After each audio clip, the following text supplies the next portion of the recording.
আজকে শেয়ার করব বাচ্চাদের টিফিনের জন্য মজাদার একটা নাস্তা তৈরির রেসিপি। এই নাস্তাগুলো যদি একবার বাচ্চাদের টিফিনে শেয়ার করা হয় তাহলে কিন্তু বাচ্চারা এটার জন্যই বারবার বায়না করবে। ঘরে যদি শুধুমাত্র আটা, আলু আর ডিম থাকে তাহলে এটা খুব সহজেই তৈরি করে নেওয়া যাবে। আশা করছি আমার আজকের রেসিপি সবার কাছে ভীষণ ভালো লাগবে। ভালো লাগলে প্লিজ একটি লাইক দিয়ে দিবেন। তাহলে চলুন দেখে নেওয়া যাক মজাদার টিফিন রেসিপিটা কিভাবে তৈরি করছি।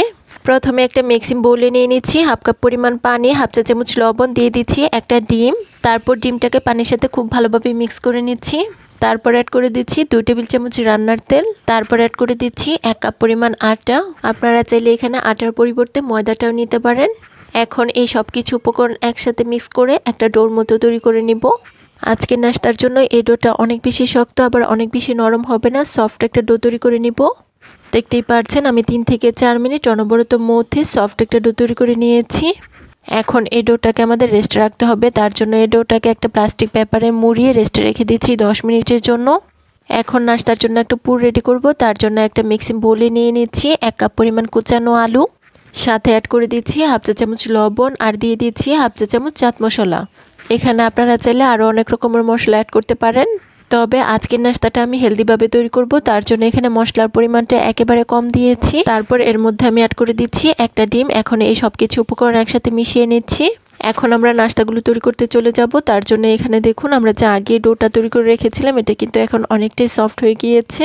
এখন এই ডোটাকে আমি একটা বোর্ডের উপর নিয়ে নিচ্ছি। তারপর যতগুলো নাস্তা তৈরি করব ততটি ভাগে ভাগ করে কেটে নিচ্ছি। তারপর এখান থেকে একটি ভাগ নিয়ে আমি হাত দিয়ে মুড়িয়ে গোল শেপ দিয়ে দিচ্ছি। দেখতেই পাচ্ছেন গোল শেপ দেওয়া হয়ে গিয়েছে। এখন এখান থেকে একটি লেচি নিয়ে এর মধ্যে অল্প পরিমাণ আটা ছিটিয়ে বেলুনের সাহায্যে একটা রুটি বেলে নিব। দেখতেই পাচ্ছেন রুটি বেলে নেওয়া হয়ে গিয়েছে। এখন এর মধ্যে আমি অল্প পরিমাণ আলুর পুর অ্যাড করে দিচ্ছি। তারপর সিল করার জন্য সাইডের অংশগুলোতে অল্প পরিমাণ পানি লাগিয়ে নিচ্ছি। এখন দুই পাশটা মুড়িয়ে খুব ভালোভাবে সিল করে দিচ্ছি। তারপর অপর দুই পাশটাও টেনে খুব ভালোভাবে সিল করে দিচ্ছি।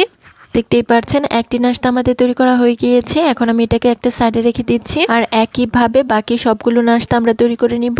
নাস্তাগুলো কিন্তু আমাদের অবশ্যই খুব ভালোভাবে সিল করতে হবে, তা না হলে কিন্তু এগুলো তেলে দেওয়ার পর খুলে যাওয়ার চান্স থাকবে। এখন আমরা নাস্তাগুলোকে ভেজে নিব। তার জন্য এখানে দেখুন চুলায় একটা প্যান বসিয়ে দিয়েছি আর এটার মধ্যে পর্যাপ্ত পরিমাণ তেল অ্যাড করে দিচ্ছি। তেলটা যখন খুব ভালোভাবে গরম হয়ে যাবে এর মধ্যে আমি একটা নাস্তা দিয়ে দিচ্ছি আর এটার মধ্যে সাইড দিয়ে আমি অল্প পরিমাণ তেল ছিটিয়ে দিচ্ছি।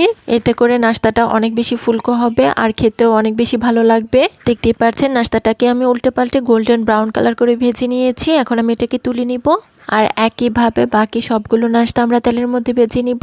নাস্তাগুলোকে আমাদের একটু সময় নিয়ে ভাজতে হবে যেহেতু এখানে কাঁচা আলু ব্যবহার করা হয়েছে। দেখতেই পাচ্ছেন এই নাস্তাগুলোর মধ্যেও খুব সুন্দর একটা কালার চলে এসেছে। এখন আমি এগুলোকেও তুলে নিব।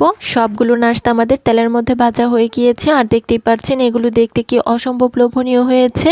একদম কম সময়ে ঝটপট আটা, আলু আর ডিম দিয়ে মজাদার একটা টিফিন তৈরি করে দেখিয়েছি। আশা করছি আজকের রেসিপি সবার কাছে অনেক ভালো লেগেছে। রেসিপি ভালো লাগলে লাইক দিয়ে সাথে থাকবেন। ধন্যবাদ সবাইকে। আল্লাহ হাফিজ।